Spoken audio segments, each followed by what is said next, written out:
Never run out of battery again with the INIU portable charger, the slimmest 10,000 milliamp hour power bank that keeps your devices charged on the go.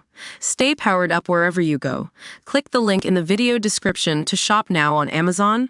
Trump will have Ukrainian blood on his hands after his latest betrayal. Here's something my friends and family have never heard before. I'm completely lost for words. It's taken me unusually long to gather my thoughts for this column, because I just couldn't find what to say. My opinion of Donald Trump isn't exactly a secret. My disdain for his dangerous approach to Ukraine is well documented, but even I didn't see his most recent move coming. Trump says he wants peace, but at every turn, he is punishing Ukraine, not Russia. He said he was tired of watching Ukrainian people die. So why is he apparently preparing to deport 240,000 of them straight back into the jaws of a deadly war zone? Reports at home and abroad suggest that the president is going to revoke the protections they've enjoyed in the U.S. since fleeing the conflict. Let that sink in for a moment. These 240,000 humans are not abstract statistics. That's 250,000 mothers, fathers, and children who escaped Putin's missiles and brutality. There are no words to describe the wave of despair I felt upon hearing this news. My initial reaction isn't printable, but as I paced my room, a mixture of frustration and emotion simmering, my phone lit up as friends texted me in complete disbelief. The conclusion was unanimous. Evil, not just pure evil, but evil on a historic and unprecedented scale. To view this video, please enable JavaScript and consider upgrading to a web browser that supports HTML5. Video. Up next, there will be deaths, and the blood of those families will be on Trump's hands as much as they are on Putin's. Families like Yulia, whose story I recently read about. They fled Ukraine through unimaginable hardship days trapped in terrifying uncertainty, enduring relentless missile attacks, panic attacks, and severe deprivation.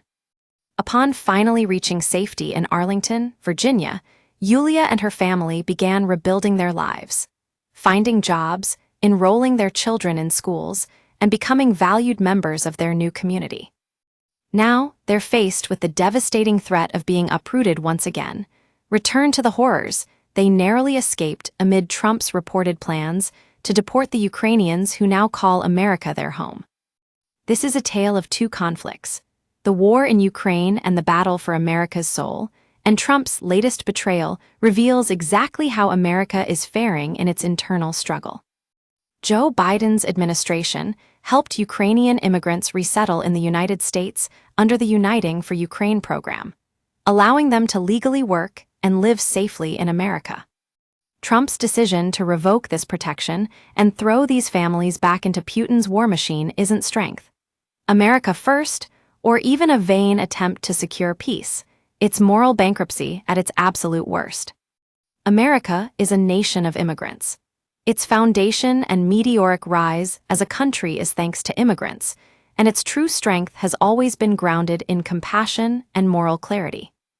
To view this video, please enable JavaScript and consider upgrading to a web browser that supports HTML5. Video. Up next, Democrats, Republicans, and independents alike have historically united around principles of honor, freedom, and protecting the vulnerable. There are countless examples through the centuries. When the Great Famine devastated Ireland, over 1 million Irish immigrants found refuge in America. When Europe faced the horrors of Nazi Germany, America welcomed nearly 200,000 Jews fleeing persecution.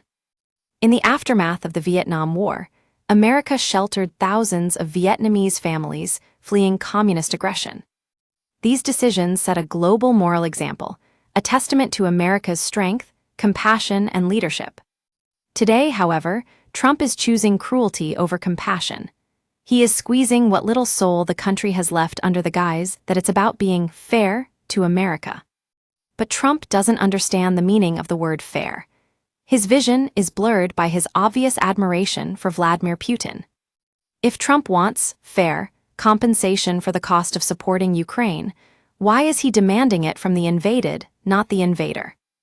Right now, there's over $300 billion of frozen Russian assets sitting idle in Europe. Why isn't Trump sanctioning Russia aggressively himself, seizing their assets, and repaying American taxpayers directly? It's quicker, more effective, and infinitely fairer than stripping rare minerals from Ukraine or plotting to topple Ukrainian leadership through duplicitous backchannel schemes or public Oval Office dressing downs. This is precisely what the UK is doing, because that approach is fair.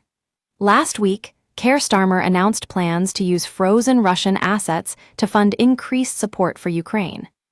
America could do the same, but Trump isn't interested in genuine fairness or peace.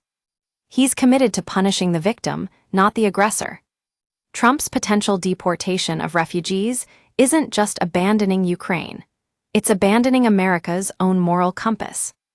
If America allows compassion and core values to be replaced by cruelty and cynicism, it loses something far more valuable than geopolitical power. It loses the fundamental battle for the soul of America. And what's really left if you lose the heart of your country? Ukraine might be winning the fight for its immediate survival, but under Trump, America is losing the fight for itself. The consequences of the former are far graver, immediate, and devastating, but if the latter takes much longer, we'll lose both. Do you have a story you'd like to share? Get in touch by emailing Jess Austin at Metro COUK.